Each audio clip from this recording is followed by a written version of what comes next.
São Mateus, capítulo 9, eu começo a partir do primeiro verso. Diz assim: entrando Jesus num barco, passou para o outro lado e foi para a sua própria cidade, identificada como Cafarnaum. Na verdade, Cafarnaum serviu por um longo período como, digamos assim, a base residencial do ministério de Cristo. Por isso é mencionada aí como a sua própria cidade. Verso 2: e eis que lhe trouxeram um paralítico deitado num leito. Vendo-lhes a fé, Jesus disse ao paralítico: tem bom ânimo, filho, estão perdoados os teus pecados. Mas alguns escribas diziam consigo: este blasfema. Jesus, porém, conhecendo-lhes os pensamentos, disse: por que cogitais o mal no vosso coração? Pois qual é mais fácil? Dizer: estão perdoados os teus pecados, ou dizer: levanta-te e anda? Ora, para que saibais que o Filho do Homem tem sobre a terra autoridade para perdoar pecados, disse então ao paralítico: levanta-te, toma o teu leito e vai para a tua casa. E levantando-se, partiu para a sua casa. Vendo isto, as multidões, possuídas de temor, glorificaram a Deus, que dera tal autoridade aos homens. Algumas coisas que se destacam no texto, né? O fato, lá no primeiro verso, no segundo verso, quando é dito que Jesus viu a fé daqueles homens, vendo-lhes a fé. Na verdade, Mateus aqui, sem dúvida nenhuma, está chamando a atenção para o caráter divino da pessoa de Jesus. Jesus conheceu e viu a fé daqueles homens. Da mesma forma, também é ressaltado o fato de que Jesus leu o pensamento que estava na mente ali dos escribas, acusando-o de blasfêmia. Por que acusaram Jesus de estar praticando blasfêmia? Os outros evangelistas são mais explícitos e deixam claro que a autoridade para perdoar pecados é uma prerrogativa apenas de Deus. Então, quando Jesus diz: perdoados estão os teus pecados, Jesus está assumindo o lugar de Deus. E isto é considerado blasfêmia pelos escribas, porque eles, na verdade, não podiam entender, não conseguiam entender que Jesus era o Filho, era de fato o Filho de Deus. E destaca-se também o fechamento do relato, verso 8, quando Mateus diz assim: vendo isto, as multidões, possuídas de temor, glorificaram a Deus, que dera tal autoridade aos homens. Aqui surge um pequeno problema no texto. Por que Mateus diz aos homens, se referindo à autoridade de perdoar pecados? Na verdade, alguns tentam ligar isso aqui relacionar isso aqui com outras declarações do Evangelho de Mateus, quando é dito: aquilo que ligardes na terra será ligado no céu, como se Deus pudesse dar a alguns homens, pelo menos, a autoridade de perdoar pecados, quando na verdade, na estrutura do texto, percebe-se de maneira quase clara, podemos dizer assim, que é apenas uma força de expressão, mas que na verdade o evangelista está se referindo à pessoa de Jesus, aquele que recebeu autoridade para perdoar pecados. O Evangelho de Mateus, na verdade, como um todo, ele procura ressaltar a autoridade de Jesus. Essa é uma das características do Evangelho de Mateus. Às vezes a gente lê os evangelhos assim e tem a impressão assim de que cada escritor desses foi escrevendo meio como lhe vinha na cabeça ou de acordo com as suas próprias decisões. A gente vai lendo aí os relatos, por favor, eu peço que você permaneça com a sua Bíblia aberta no texto. Aliás, ao longo da exposição, permaneça com a sua Bíblia aberta, Mateus capítulo 9. Quando a gente começa a ler o Evangelho de Mateus, assim como Lucas e Marcos e os outros evangelhos, uma leitura superficial não nos faz notar, perceber a estrutura extremamente organizada de cada um desses evangelhos. Cada um deles tem um propósito específico, tem um público-alvo específico. E a matéria apresentada é apresentada de forma muito bem ordenada, organizada, para alcançar plenamente o objetivo para o qual o evangelista está escrevendo o seu evangelho. Na verdade, eu não tenho plena certeza Eu não tenho segurança de que o evangelista, o escritor, conseguiu ele mesmo perceber esta ordem, essa estrutura tão organizada, ou se ele de alguma forma, por inspiração do Espírito Santo, foi escrevendo assim, sem ele mesmo ter uma noção clara dessa estrutura. Eu não sei disso, mas a verdade é que o Evangelho de Mateus, assim como os outros, seguem uma estrutura para alcançar um propósito. E como eu disse, eu quero destacar aqui na mensagem de hoje, como eu já disse, duas facetas da pessoa de Jesus: a autoridade de Jesus e a prioridade de Jesus em relação no seu relacionamento conosco. Como eu disse, na estrutura do Evangelho, no texto do Evangelho de Mateus, nós percebemos a intenção do Evangelho de ressaltar, de colocar em evidência a autoridade de Jesus. Vamos dar uma olhadinha. Você está com a Bíblia aberta, não? Então vamos, por exemplo, para o finalzinho, volte uma página, volte a folha aí.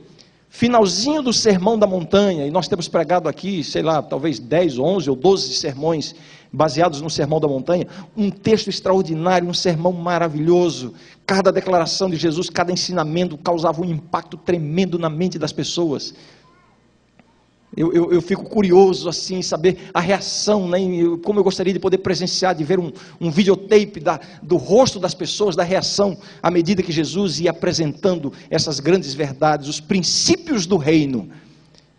E vejam como o escritor encerra o relato do Sermão da Montanha, versos 28 e 29, capítulo 7, versos 28 e 29. Eu estou aqui argumentando a favor do primeiro tópico do meu sermão, a autoridade de Jesus revelada na cura do paralítico de Cafarnaum. E estou ressaltando que a autoridade de Jesus é algo presente na estrutura do Evangelho de Mateus. E vamos ver isso aqui, pelo menos nesses capítulos que antecedem ao milagre. O fim do Sermão do Monte, capítulo 7, versos 28 e 29, dizem assim: quando Jesus acabou de proferir estas palavras, estavam as multidões maravilhadas da sua doutrina. E o verso 29 diz o quê? Porque ele as ensinava como quem tem autoridade, e não como os escribas. A doutrina deixou as pessoas maravilhadas, mas a principal razão desta reação das multidões não era a doutrina em si, senão a autoridade com que Jesus apresentou a doutrina. Vejam o destaque dado à autoridade de Jesus, porque ele as ensinava, e o texto diz assim: como quem tem autoridade. Jesus aqui no Sermão da Montanha, ele fala como quem tem autoridade. Só que na sequência do texto, a partir do capítulo 8, especialmente, eu quero chamar a sua atenção aqui, especialmente capítulos 8 e 9, que formam um bloco. Os capítulos 8 e 9 formam um bloco. E visivelmente nós percebemos a intenção do Evangelho nesses dois capítulos que vêm a seguir ao Sermão da Montanha. A intenção do Evangelho agora de demonstrar a autoridade de Jesus. Porque no Sermão da Montanha ele falou como quem tem autoridade. E agora ele passa a mostrar a sua autoridade. Como ele mostra a sua autoridade? Através de uma série de milagres. E o evangelista agora começa a apresentar uma sucessão de milagres. E como eu disse, é impressionante ver como essa narrativa é organizada, é estruturada. O evangelho apresenta aí nesses dois capítulos, neste bloco, que apresenta uma sucessão de milagres, na verdade, 3 grupos de milagres, bem ordenados, intercalados por chamados ao discipulado. É como se o evangelho, eu não vou dizer o evangelista, porque de fato eu não sei se Mateus teve essa noção tão clara, mas o evangelho inspirado aqui pelo Espírito Santo, parece que tinha uma intenção clara de dizer assim: quando Jesus chama alguém para segui-lo, é porque ele tem autoridade, ele tem poder para capacitar. E aí o evangelho apresenta um grupo de 3 milagres, chamado ao discipulado. Milagres, chamado ao discipulado. Uma ênfase na autoridade de Jesus. Que autoridade é essa? No Sermão do Monte, autoridade ao falar, como quem tem autoridade. E agora, a autoridade demonstrada na prática. Então vejam, nós não vamos ler os 2 capítulos, mas vejam só, a maioria das Bíblias deve ter aí um subtítulo, né? Algumas não tem, mas aquelas que têm o subtítulo aí, vai nos ajudar agora a você acompanhar. Capítulo 8, começa apresentando aí a cura de um leproso, a cura do criado de um centurião, a cura da sogra de Pedro, e em seguida, muitas outras curas. A autoridade de Jesus, revelada no seu poder de curar. Depois, a partir do verso 28, a partir do verso 23, Jesus acalma uma tempestade. Depois, a cura de 2 endemoniados gadarenos. E no capítulo 9, a cura de um paralítico em Cafarnaum. Aí vem a vocação de Mateus, etc. Em seguida, a partir do verso 28, né? A cura de uma mulher enferma e a ressurreição da filha de Jairo. O relato de uma ressurreição, seguida pela cura de 2 cegos, depois a cura de um mudo endemoniado. Vejam. Puxa, eu não queria que meu sermão parecesse uma aula, né? Mas é importante a gente perceber isso aqui no Evangelho, porque a estrutura do texto nos ajuda a ver esta faceta da pessoa, esta característica da pessoa de Cristo, a sua autoridade. Pregou o sermão da montanha e falou, as multidões ficaram maravilhadas, porque ele falava como quem tem autoridade. Agora ele revela a sua autoridade. Ao curar os enfermos, Jesus demonstra que tem autoridade sobre a doença. Ao acalmar a tempestade, ele revela que ele tem autoridade, poder sobre a natureza. Ao expulsar os demônios, Jesus revela que tem autoridade sobre os demônios, sobre o mundo espiritual, tem poder sobre as hostes malignas. Aqui na cura do paralítico de Cafarnaum, o nosso texto de hoje, Jesus revela a sua autoridade, o seu poder para perdoar pecados. Na ressurreição da filha de Jairo, Jesus culmina a demonstração da sua autoridade e do seu poder, revelando que ele tem poder sobre o efeito final do pecado, que é a morte, ao ressuscitar aquela menina. Vejam, a autoridade de Jesus revelada, demonstrada de maneira tão intensa, de maneira tão vívida, nesses 2 capítulos de São Mateus. E é aqui, nesse contexto da autoridade de Cristo, que está incrustado o relato da cura do paralítico de Cafarnaum. Neste milagre, Jesus demonstra a sua autoridade para perdoar pecados. Permaneça com a Bíblia agora no capítulo 9 de São Mateus. Jesus revela a sua autoridade para perdoar pecados. A palavra autoridade, ela pode ser aqui, a palavra original no grego, possibilita uma tradução correta para autoridade ou poder. Jesus tem autoridade, ele tem poder para perdoar pecados. E enquanto eu preparava essa mensagem, eu pensava, eu quero relembrar a minha querida igreja, que Deus tem poder para perdoar pecados. Eu não sei, mas é possível que alguém aqui esta manhã estivesse precisando ouvir isso de novo. Que Deus tem autoridade para perdoar pecados. Este é o centro da mensagem do cristianismo. Esta é a verdade mais característica do cristianismo. Que Deus perdoa pecados. Esta é a mensagem mais distintiva do cristianismo. A mensagem de que o pecado pode ser perdoado. Esse é o coração do Evangelho. A fé cristã possui muitas verdades, valores e virtudes, mas a maior de todas é que o pecador pode ser limpo e liberto dos seus pecados. Será que você estava precisando ouvir isso ao ter vindo à igreja hoje? Será que alguém aqui esta manhã está ainda sofrendo com a culpa, o peso de um pecado não vencido, não abandonado? Um pecado com o qual você está convivendo e você não tem encontrado paz de espírito, você não tem encontrado tranquilidade.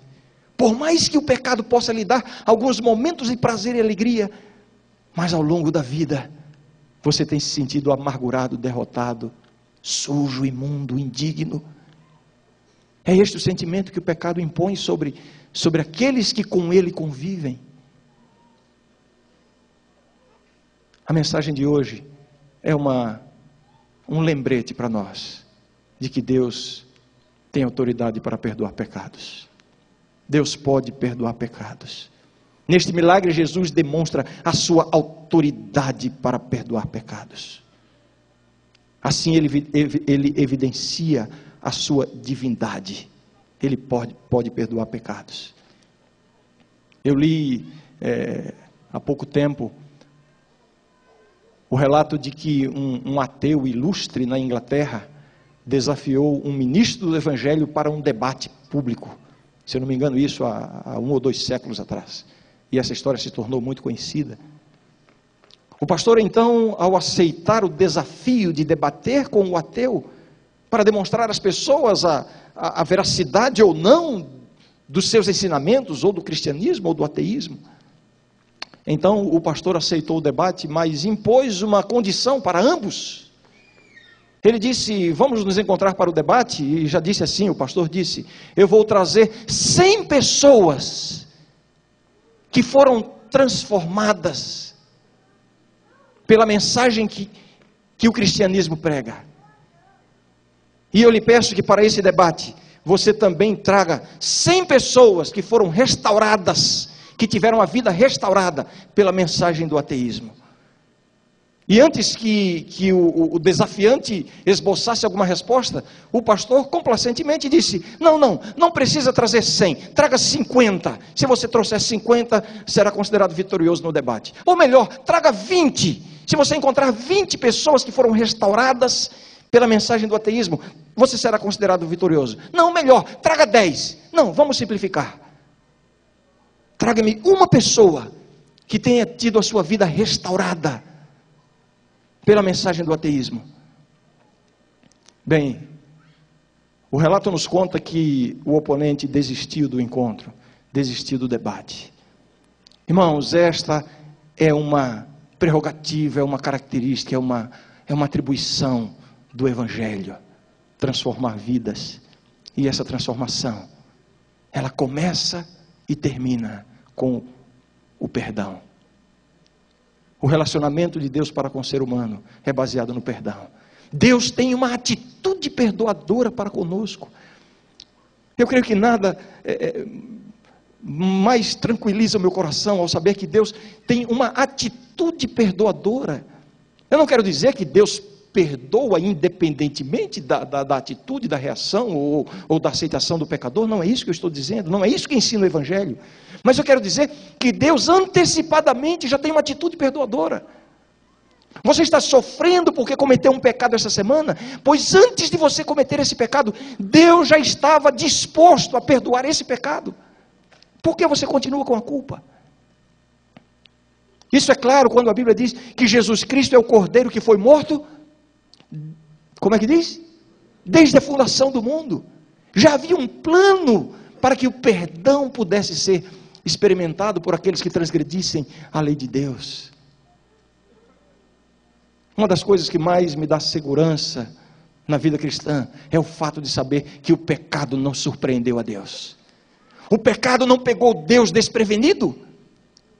Deus não reagiu de improviso quando a raça humana caiu em pecado. Deus, na sua onisciência, evidentemente ele não havia escrito isso, ele não havia predeterminado isso, mas na sua onisciência ele tinha um plano antecipado para resolver o problema do pecado.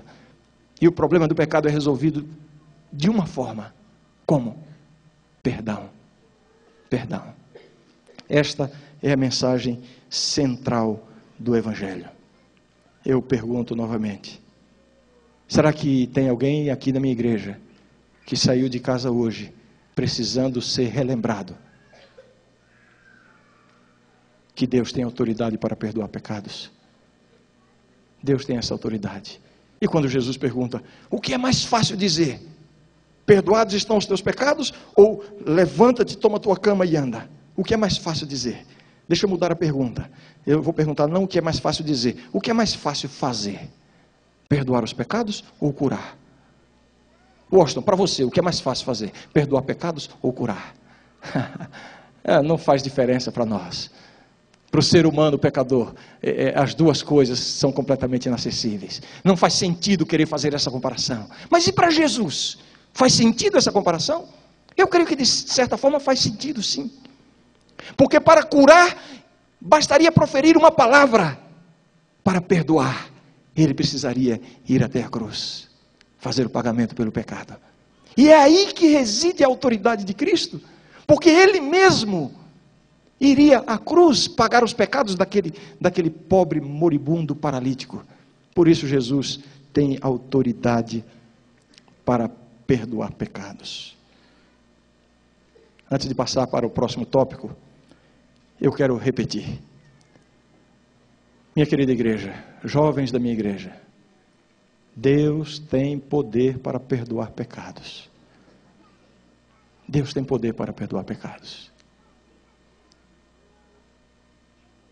Talvez alguns aqui precisem fazer um plano de hoje à tarde terem um encontro com Deus, lá no secreto do seu quarto, para resolver algum problema que está atormentando a sua consciência. Mas você vai sair daqui hoje com a certeza de que Deus tem autoridade para perdoar pecados. Saia com essa segurança.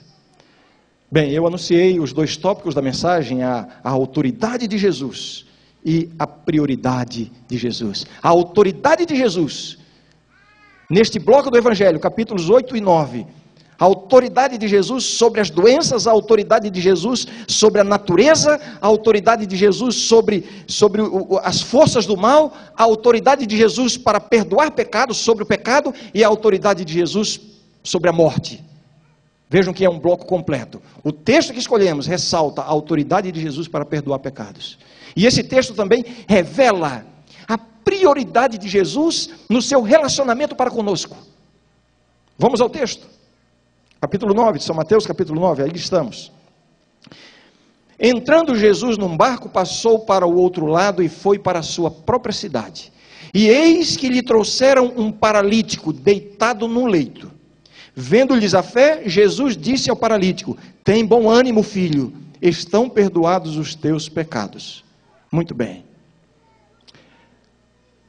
Estes homens trouxeram um paralítico.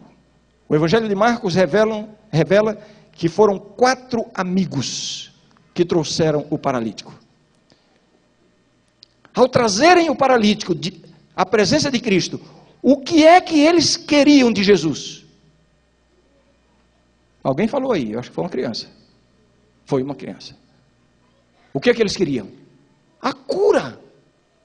Na mente dos amigos do paralítico, qual era a prioridade deles? O esforço deles tinha um objetivo: levar o seu amigo à possibilidade de cura. Esta era a prioridade. Colocaram o paralítico diante de Jesus. E o que é que Jesus disse? Tem bom ânimo, filho, estão perdoados os teus pecados. Ou seja, o que eles queriam de Jesus? A cura. O que Jesus ofereceu de imediato? O perdão. Qual era a prioridade daqueles homens? Cura ou perdão? Cura. O físico. Ao dizer, tem bom ânimo, filho, teus pecados estão perdoados, Jesus revela qual era a sua prioridade. Qual era? A cura ou o perdão? O perdão. Aqui está a prioridade de Jesus. Jesus tem uma prioridade no seu relacionamento conosco: o espiritual antes do físico. Veja que a fé daqueles homens, incluindo a do paralítico, produziu cura espiritual. E no próprio Evangelho de Mateus, nós percebemos algo interessante. Muitas vezes Jesus curou em resposta à fé das pessoas que buscaram cura. Outras vezes, Jesus realizou curas, pelo menos no texto, curas que não apresentam nenhuma relação com a fé. E há situações em que claramente a fé não está presente. E apesar disso, Jesus realizou curas. Aí, neste bloco que nós falamos, existe o relato de muitas curas, e é dito que Jesus curou a todos os que foram a ele. Será que todos tinham fé? Provavelmente não. E por que não citar a ressurreição de Lázaro, considerado o maior milagre de Jesus? Onde é que está a fé para este milagre? Lázaro, coitado, estava morto.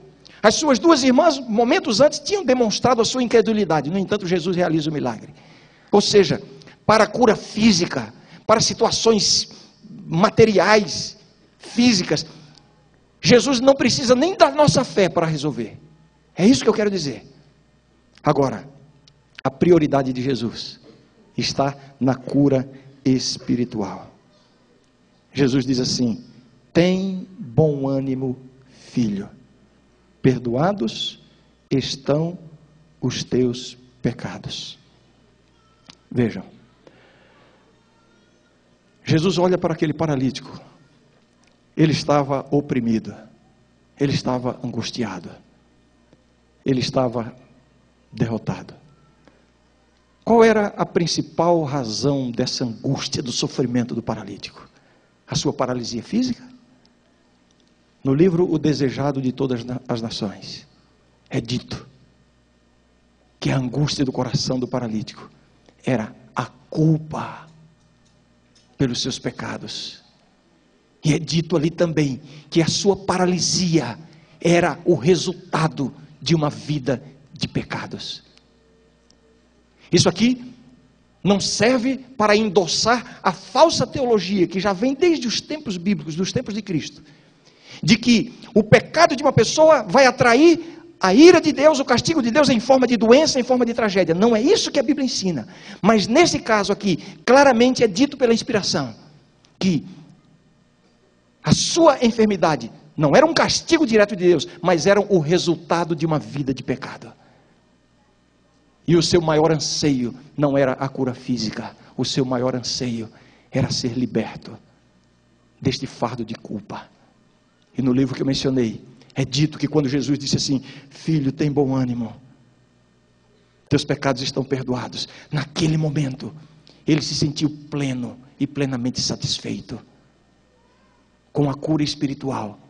É dito que ele, naquele momento, já estava disposto a seguir a sua vida, a seguir adiante, vivendo ou morrendo, segundo a vontade de Deus. Este homem, ele foi a Jesus também, com uma prioridade em seu coração, a mesma prioridade de Jesus para nós, o espiritual antes do físico. Agora vejam, quando Jesus diz assim: tem bom ânimo, filho, estão perdoados os teus pecados. Jesus estava olhando para um homem triste, arrasado, angustiado. E aí Jesus diz, em outras palavras: filho, recobra o ânimo, seja feliz de novo, alegre-se, seus pecados estão perdoados. Em outras palavras, Jesus está dizendo para nós que a alegria, a verdadeira felicidade, ela começa na nossa vida em comunhão com Deus, e não nas circunstâncias exteriores, físicas e materiais. Ou seja, Jesus está dizendo que tudo o que aquele homem precisava para ser plenamente feliz não era a cura física. Tudo o que ele precisava era restabelecer a sua comunhão com Deus. E aqui está, meus queridos irmãos, a única possibilidade de sermos felizes na vida, a única possibilidade de sermos pessoas plenas e plenamente felizes, é vivermos em comunhão com Deus. Não são as circunstâncias. A alegria, a felicidade, a paz que a Bíblia nos oferece, que Deus nos oferece, não é uma paz circunstancial. Quando Jesus diz: a minha paz vos dou, ele diz: não vou lá dou como a dá o mundo. A paz que o mundo oferece é uma paz circunstancial. E como nós somos enganados, como nós somos equivocados, quando estamos nessa correria tremenda, tentando organizar as circunstâncias à nossa volta, e parece que, puxa vida, tantos cristãos concentram a sua vida unicamente nisso, nas circunstâncias imediatas. Eu preciso melhorar o meu emprego. Eu preciso ter melhores condições de vida. E tem bons argumentos para isso. Porque eu quero ajudar a igreja, eu quero promover a pregação do evangelho. Mas de fato, no fundo, estão concentrados nas circunstâncias da sua vida. Eu preciso preparar meus filhos para o seu futuro, eu preciso me preparar para a aposentadoria, eu preciso ter uma casa melhor, Eu e você conhecemos pessoas que têm as melhores circunstâncias da sua vida, tem saúde, tem prosperidade material, tem tudo isso, e são profundamente infelizes. Essa é uma evidência de que não são as circunstâncias exteriores que vão completar a necessidade do nosso coração. A única coisa que vai nos dar verdadeira felicidade é a nossa comunhão com Deus. E mais do que isso, uma pessoa em plena comunhão com Deus será plenamente feliz, independentemente das circunstâncias. É por isso que eu e você conhecemos pessoas que estão enfrentando doenças, crises em casa, problemas com os filhos, mas quando você conversa com essas pessoas, você percebe, às vezes, com as lágrimas da dor nos olhos, mas um coração em paz. É por isso que Jesus diz: a minha paz vos dou. Essa não é uma promessa circunstancial. Essa é uma promessa que se cumpre na nossa comunhão com Deus. E a comunhão depende de quê? Do perdão. E Jesus tem autoridade para perdoar.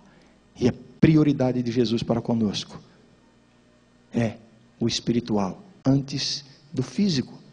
Vejam que finalmente Jesus curou o aspecto físico deste homem. Mas o que motivou Jesus a curar a doença dele? O que foi que motivou Jesus? Revelar a sua autoridade divina para aqueles incrédulos que estavam ali. Fica muito claro que a prioridade de Jesus estava no aspecto espiritual. Os amigos dele queriam a cura, que era comum. O paralítico queria o perdão, que era melhor. E Jesus lhe ofereceu o perdão, que era melhor. Aí eu faço uma pergunta para a gente refletir um pouquinho. Qual é a utilidade da sua fé? Para que tem servido a sua fé? O que você tem recebido de benefício por causa da sua fé? O que você quer alcançar na vida através da sua fé? Você quer o comum? Ou você quer o melhor?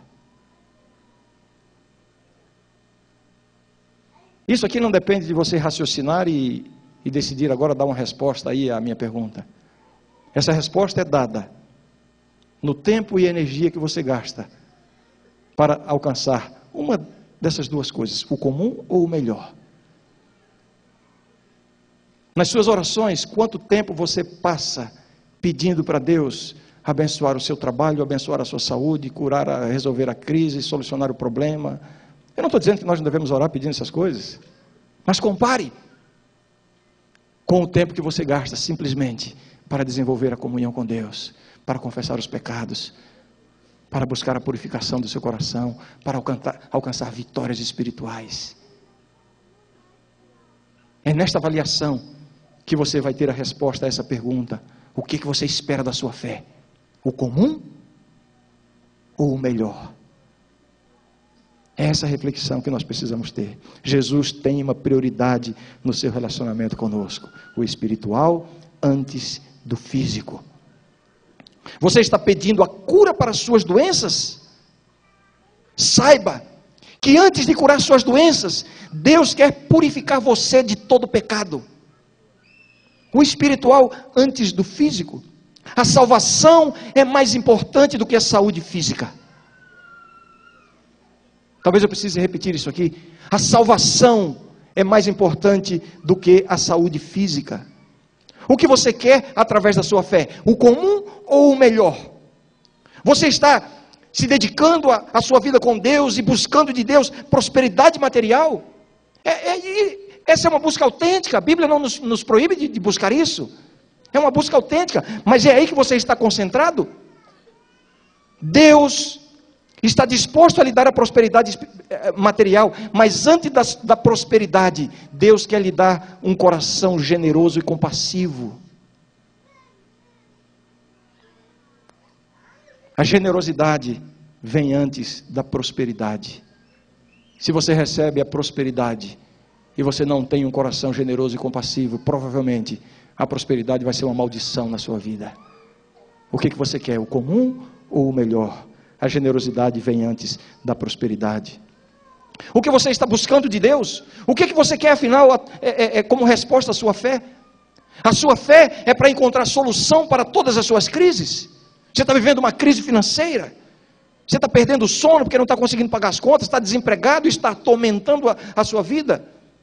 Esse é um sentimento autêntico, não está errado. Não está errado você buscar, enfim, solução para as crises. Você está vivendo uma crise no casamento, é claro que isso incomoda, e talvez não existe relação humana que traga mais distúrbio do que uma crise no casamento. É isso que você está buscando, uma solução. Ah, Senhor, transforma o coração do meu marido. Ah, meu Deus, muda a atitude da minha esposa. Quase sempre é assim que oramos. Resolve a crise. É isso que você está buscando. É para isso que você está usando a sua fé, para a solução para as suas crises. Você está vivendo crises familiares, crises profissionais. O que é que você quer de Deus através da sua fé? O comum ou o melhor? Busque o comum, busque a solução das crises, mas antes de dar a solução para todas as suas crises, Deus tem algo melhor para lhe dar. Ele quer lhe dar sabedoria, para que você saiba como proceder em meio à crise. A sabedoria é mais importante do que a solução da crise. É por isso que é perfeitamente possível que você esteja buscando uma bênção de Deus e está triste por não ter recebido a bênção, quando de fato Deus já está lhe dando uma bênção melhor do que a que você está pedindo. É a crise financeira e você está orando. Eu tenho aprendido através da minha própria vida, irmãos, que muitas vezes Deus nos permite permanecer na crise, no problema, na tribulação, na tempestade, porque são essas coisas que nos levam à oração. E enquanto estamos em oração, Deus nos abraça e nos transforma. E aqui eu estou buscando a solução para a crise, a solução para o problema financeiro, a solução para a doença do meu filho, da minha esposa, a minha doença. Mas na minha busca, Deus, enquanto eu busco o comum, Deus já está me dando o melhor. Está purificando o meu coração, está me colocando em harmonia com o seu próprio coração. A minha vontade começa a se fundir com a vontade de Deus. É por isso que nós temos que aprender a agradecer a Deus quando Ele demora a resolver os nossos problemas comuns. Porque quando Ele demora a resolver os problemas comuns, é porque Ele está nos dando algo melhor. O que você quer através da sua fé? O comum ou o melhor? O que você busca na vida? O sucesso? Nós vivemos numa comunidade acadêmica, onde isso é tão, digamos assim, influente sobre a nossa vida, a nossa atitude e o nosso comportamento. E como é bom, como é bonito, eu vejo meus queridos jovens da minha igreja, daqui do NASP, se dedicando aos estudos, sonhando e planejando, saírem daqui e depois fazerem mestrado, doutorado e serem grandes profissionais, alcançarem sucesso na vida. Isso é um testemunho do cristianismo, sem dúvida. Mas é isso que você está buscando apenas? Eu quero lhe dizer que isso é comum. Isso é comum. Jesus, na cura desse paralítico, quer nos ensinar uma prioridade. E qual é a prioridade? O espiritual vem antes. O espiritual vem antes. Você, então, quer sucesso? Quer ter êxito na vida? Saiba, Deus está disposto a lhe dar o sucesso. Mas antes do sucesso, Deus quer lhe dar um caráter sólido. Isso tem prioridade sobre o sucesso. E aqui eu quero fazer uma pergunta para os pais. Queridos pais, o que você quer para os seus filhos? O sucesso? Eu não digo isso aqui como quem está observando de longe. Eu tenho 2 filhos, um de 16 anos e uma de 10 anos. É claro que eu quero o sucesso deles. O sucesso no contexto humano mesmo, no contexto aqui do mundo, eu quero o sucesso deles. Mas se há uma coisa em que eu e minha esposa temos orado, é para que Deus nos dê sabedoria de nunca colocar na cabeça dos nossos filhos o sucesso antes do caráter. O que você quer para os seus filhos, queridos pais? Você está disposto a submeter seu filho, a sua filha, adolescente e jovem, a influências que provavelmente vão interferir na consagração dele ou dela a Deus, para que eles alcancem sucesso? Grande coisa. Você se lembra quando Jesus disse: de que adianta você ganhar o mundo inteiro e perder a sua alma? Que contrassenso. Eu queria lembrar os pais, a mim mesmo, a minha esposa e a todos os pais aqui presentes: o caráter dos nossos filhos deve ter prioridade sobre o sucesso dos nossos filhos. O que você exige dos seus filhos na escola? As melhores notas? Olha, eu acho que vocês sabem, eu nunca me coloco aqui como exemplo de nada, porque eu não sou exemplo de nada. Se procurarem defeitos, eu vou dizer que nem precisam procurar muito, vão achar facilmente. Mas eu quero compartilhar algumas vitórias que Deus nos dá no entendimento de algumas coisas. Lá em casa nós nunca exigimos dos nossos filhos notas altas, nunca exigimos isso, nunca chamamos, eu estou dizendo isso aqui na frente deles, o Renan e a Renata estão por aí, nunca os disciplinamos por terem tirado uma nota baixa. Agora, o que nós não admitimos é irresponsabilidade. Tem tarefa para cumprir, tem que cumprir, tem obrigações para fazer, tem que fazer, porque o caráter está acima do sucesso. E quando eles alcançam um caráter sólido, o sucesso vem como resultado.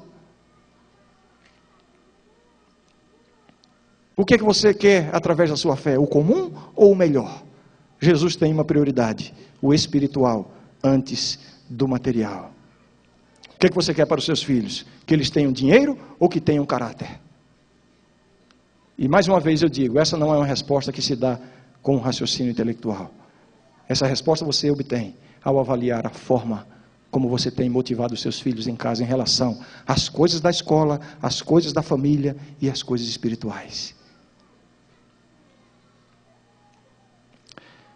Filho, tem bom ânimo, perdoados estão os teus pecados. Você está buscando alguma bênção de Deus? Você está precisando de um milagre de Deus? Qual é a bênção que você quer? Qual é o milagre que você precisa que Deus opere na sua vida? Eu quero que você saia daqui sabendo que o verdadeiro milagre de Deus é ser perdoado e estar em comunhão com Ele. Este é o milagre. Este é o milagre. Eu vou repetir, o verdadeiro milagre de Deus é ser perdoado e estar em comunhão com Ele. Jesus tem autoridade para perdoar pecados, e essa é a prioridade dele para você. Por isso eu estou falando sobre a autoridade de Jesus e a prioridade de Jesus para conosco. Os amigos do paralítico não pediram nada a Jesus. É algo interessante no texto. Eles chegaram e simplesmente colocaram o paralítico diante de Jesus. Nenhum dos evangelhos relata qualquer palavra da parte deles. Aliás, os detalhes mencionados pelo evangelista Marcos nos mostram que nem sabemos qual foi, enfim, o destaque dado àqueles 4 homens diante das pessoas e do próprio Jesus. Eles ficaram longe, eles colocaram o paralítico, eles depositaram o paralítico aos pés de Cristo. E a Bíblia nos diz que Jesus, vendo a fé deles, vendo-lhes a fé, disse ao paralítico: filho, tem bom ânimo, perdoados estão os seus pecados. O que chama a minha atenção aqui é o fato de eles simplesmente terem depositado o paralítico ali, sem nenhuma palavra, sem nenhum pedido, sem nenhuma súplica. A Bíblia nos motiva a pedirmos a Deus, a buscarmos, a suplicarmos a Deus. Mas a gente não pode se esquecer e que às vezes nós precisamos parar um pouquinho de apresentar a Deus os nossos problemas, as nossas súplicas, as nossas crises, e simplesmente apresentarmos a nós, ao nosso coração, a nossa pessoa, para que Deus faça, não o comum, que quase sempre é o que buscamos, mas para que Ele faça o melhor que Deus tem para mim e para você, é o perdão dos pecados. E saio daqui nesta manhã sabendo que o perdão que Deus oferece tem duas dimensões. O perdão que Deus oferece resolve, em primeiro lugar, o problema da culpa. Quando Deus perdoa, a culpa é eliminada. Mas não é só isso que o perdão faz. Se fosse só isso, eu diria, é pouco, é insuficiente. Se Jesus tivesse dito àquela mulher adúltera, eu também não te condeno, vai e não peques mais. Foi isso que Jesus disse. Se ele simplesmente tivesse dito, eu também não te condeno, não teria sido suficiente. Embora naquele momento Jesus pudesse estar libertando-a da culpa, mas isso não resolvia o maior problema, que era a tendência para o pecado. Ela iria sair dali para voltar ao pecado. Então o pecado tem uma segunda dimensão, que é a vitória, a restauração, a transformação interior. Quando Jesus diz, vai e não peques mais, isso aqui não é uma ordem caprichosa de Jesus, como se Jesus estivesse dizendo, olha, daqui por diante é por sua conta, viu? Olha, eu vou ficar de olho, vê se não erra de novo, se você errar de novo eu não vou te proteger mais, vai e não peques mais. Não é essa a atitude de Jesus ao dizer isso. Lembre-se de uma coisa, cada ordem de Deus antes de ser uma ordem é uma promessa. Então quando Jesus diz, vai e não peques mais, ele está dizendo, se você mantiver comunhão comigo, eu vou lhe dar poder para vencer o pecado. Isso aqui é perdão. Nos liberta da culpa e nos liberta do poder do pecado. Será que tem alguém aqui que precisa começar uma luta com Deus para alcançar de Deus não apenas o comum, mas alcançar de Deus o melhor? O perdão para os seus pecados, a vitória sobre as tentações e uma vida de plena comunhão com o Senhor. Quantos aqui gostariam de ter essa experiência hoje? Santo Deus, nos sentimos pequenos, Senhor, diante da Tua majestade, do Teu poder, da Tua autoridade sobre as doenças, sobre a natureza, sobre os demônios, sobre o pecado e sobre a morte.